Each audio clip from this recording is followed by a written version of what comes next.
एक समय था 1980-90 के समय पे जब चिट फंड होते थे और मुझे याद है चिट फंड में लोगों ने बहुत पैसा लूज भी किया है।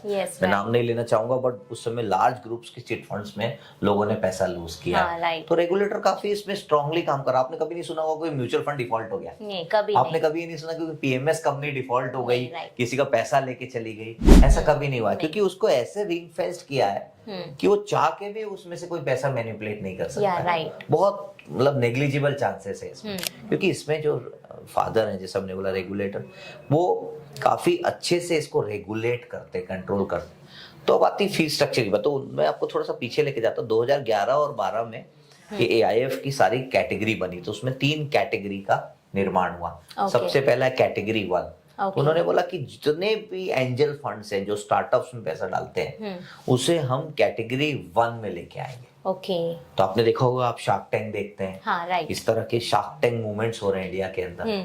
पहले एक समय था कि इन कंपनियों के पास में कोई फंडिंग की अपॉर्चुनिटीज नहीं होती थी।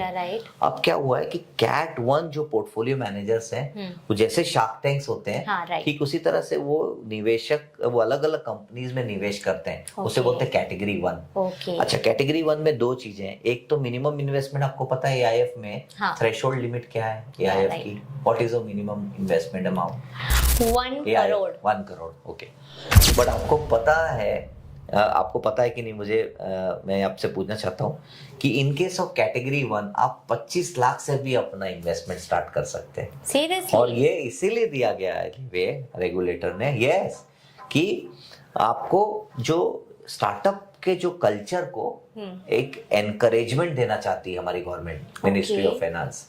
तो उन्होंने 25 लाख से भी आपको ये मौका दिया है कि आप इन्वेस्ट कर सकते हैं कैटेगरी 1 में।